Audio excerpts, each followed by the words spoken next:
Cronkite News starts now. Good evening and welcome to Cronkite News on Arizona PBS. I'm Erin Slindy. Thank you for joining us. People demanding federal protections for voting rights rallied outside of the Arizona Capitol this morning. They want senators to pass an act that will help defend their rights to vote. Protesters say as of July 14th, at least 18 states enacted laws that restrict access to voting. That includes Arizona. The Supreme Court upheld this state's voting restrictions. This gives other states more leeway on changing their own voting laws. We will lose our voting rights. We'll lose certain things of democracy. They start taking one thing away, and then another thing will get taken away, and another thing, and before you know it, all the rights that so many people have fought for and died for are gone. Activists want Congress to pass the For the People Act and have President Biden sign it just in time for the 2022 midterm elections. Democratic and Republican leaders of the Arizona Senate jointly called on a state senator accused of child molestation to resign. An ethics complaint that could lead to expulsion was also filed. Monday's joint statement from the Republican Senate President Karen Fann and Democratic Minority Leader Rebecca Rios increased pressure on Senator Tony Navarrete to step down. It showed a unified front from both parties to see the Phoenix Democrat gone. Phoenix police arrested Navarrete Thursday after a now 16-year-old boy came forward and said he had molested him. He was released on bond over the weekend. Arizona State has placed 2 more assistant football coaches on paid administrative leave amidst the ongoing NCAA investigation into the program's recruiting. Prentice Gill and Chris Hawkins were the 2 assistants put on leave. An Arizona State official confirmed Monday. The school did not give a reason for the decision and said it wouldn't have further comment. The pair joins tight ends coach Adam Brenneman, who was put on paid leave in late July. The NCAA shut down official campus visits by high school prospects for more than a year because of COVID-19. The investigation is looking into whether Arizona State defied the ban and hosted student athletes during this time. Dominion Voting Systems, the vote counting machine maker, is suing Newsmax, one of America's news and prominent Donald Trump ally, for defamation. The company says it lost more than $1 billion in profits because of the election fraud stories pushed by the conservative broadcasters and former Overstock.com CEO Patrick Byrne. Dominion's lawsuit says its reputation was damaged over false claims that the company had its machines rigged for the election for President Biden. The lawsuit highlights Arizona's election audit and Byrne, who bankrolled Cyber Ninjas, the company in charge of the process. Dominion also updated its fact-checking page defending the accuracy and reliability of its voting machines. According to the company, Maricopa County used accredited independent lab experts to examine the machines and confirm there was no fraud or misconduct in the 2020 election. And now, a look back at the top stories from our health team, including efforts to prevent overdoses and staying safe in the heat. Opioid overdose deaths in Arizona increased by 34% in 1 year. Fentanyl is considered a synthetic opioid that can be 50 to 100 times stronger than morphine. Faith Abercrombie followed up on the new legalization of fentanyl drug testing strips. From October 2019 to October 2020, the CDC reported synthetic opioid deaths increasing by 93% in Arizona. The synthetic opioid fentanyl is often unknowingly laced in other drugs. There are a number of efforts to combat deaths due to a fentanyl overdose, including drug analysis strips. Up until May, the distribution of these strips was illegal in Arizona, but now a new law is giving hope to people trying to prevent more deaths. It is, as I suspected, a very clear positive for fentanyl. Within minutes, a fentanyl test strip showed these street drugs are laced with the potent synthetic. We see it being mixed into stimulants like cocaine and methamphetamine, and fentanyl is a completely different effect on the body. This test was not always legal. In 2019, when we first met Kathy, she was handing test strips out with a harm reduction group. If for some reason some policeman comes to me and said, whatever you're doing is illegal, I would say, fine, take me to jail. Today, thanks to a number of laws signed by Governor Ducey in May, these strips, along with clean needles and syringes, can legally be distributed. Take me to jail. Just go take me to jail. It's like, oh my God, did I say that? But that's what I felt. You know, everybody deserves a life. Even though these items are now legal, the stigma still exists. Kathy is a harm reduction volunteer who asked us not to show her face. My initial reason for even looking into this was because a family member became addicted to opiates after he was prescribed. I never dreamed I would be trapped in something like this. Kathy's son Justin was prescribed opiates after breaking both of his wrists. The initial prescription led to further drug use. When I started getting sick because I didn't have them, I didn't even understand why. I had no idea. So then when they took me off the Dilaudids, I'm still getting sick, so now I have to buy them off the street. Justin and other harm reduction advocates say the legalization of these strips could have the potential of changing and possibly saving someone's life. Harm reduction is just a basic human right. And because there's so much stigma around drug use, people don't think about it as a human right. But it is. According to a study done by Johns Hopkins, about 70% of drug users would change their behavior if they knew fentanyl was present. In the studio, Faith Abercrombie, Cronkite News. June is typically when Arizona sees its record-breaking high temperatures, and this year is no exception. According to officials, heat is one of the top causes for weather-related deaths.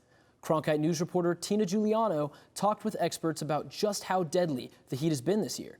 Tina? Over the past few weeks, the high heat across the state has been extremely deadly. The Maricopa County Public Health Department is investigating the 73 suspected heat-related deaths that have occurred so far in 2021. Last year, Maricopa County reported a record 323 heat-related deaths. This year, between June 12th and 19th, when a heat wave pushed temperatures up to 118 degrees, there were 53 suspected heat-related deaths. That brings the 2021 total to 73. Officials are still investigating, but they have confirmed 3 heat-associated deaths in Maricopa County.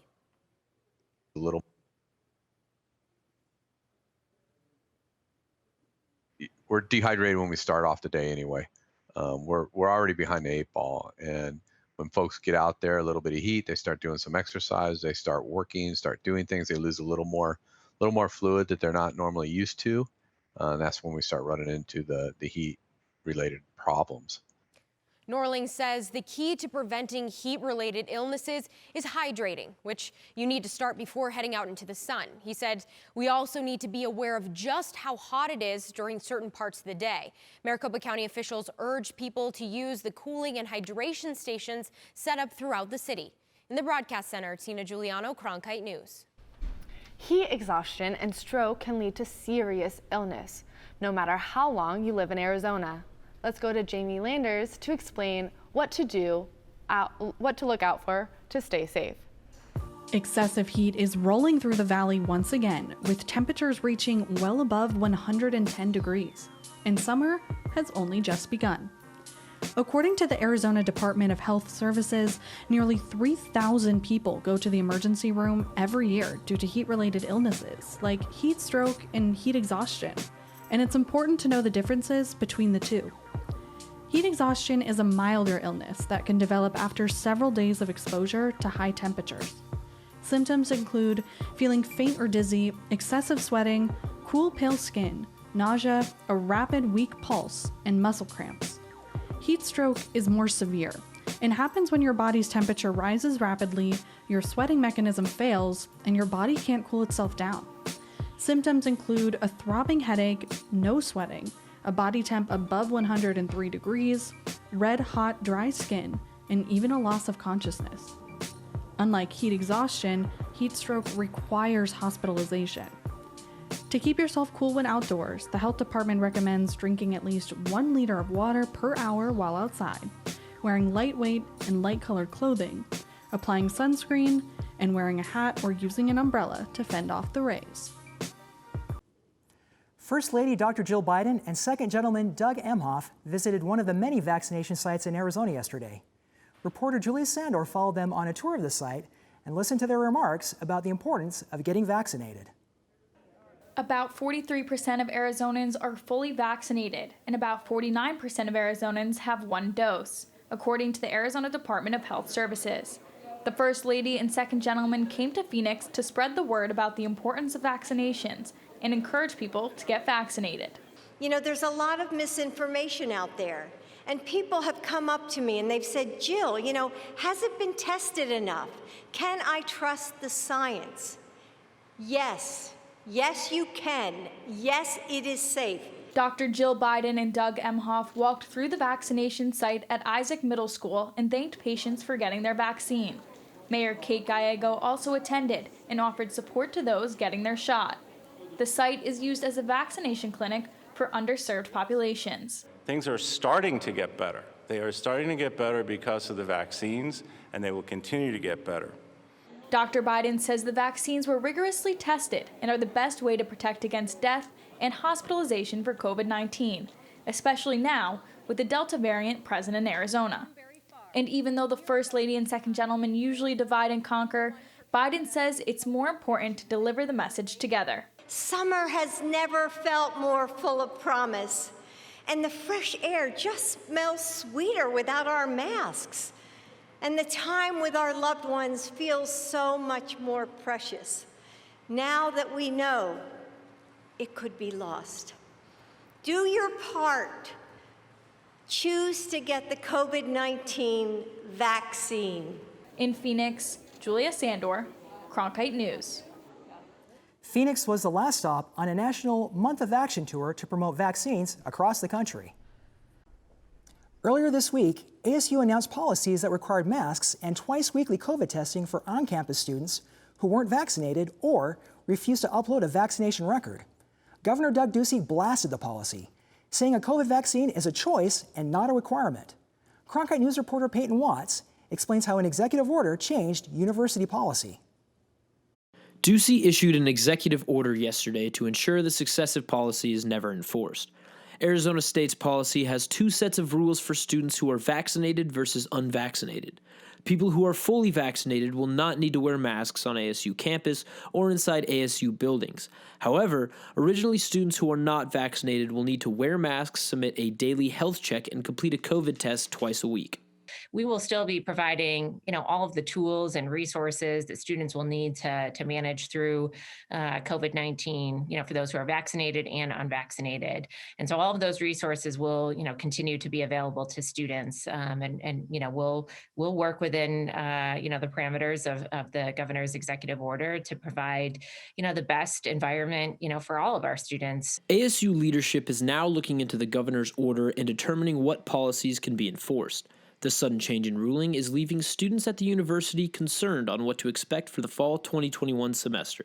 My concern in that area is less on the dishonesty and more of the actual effects on, say, immunocompromised students and faculty. Because the fact is, when we're talking about the vaccination, and any vaccination, it's not just you that benefits, it's the entire community. ASU plans on issuing a new policy that will work within the governor's executive order, as well as keeping its students and staff safe. Peyton Watts, Cronkite News. ASU leadership plans to release further guidance within the next couple of days. And that's it for Cronkite News tonight. Thanks for joining us. Stay tuned. We break down the importance of learning Black history and the impact the knowledge has on Black youth. That's coming up next. For top Arizona stories anytime, go to cronkitenews.azpbs.org.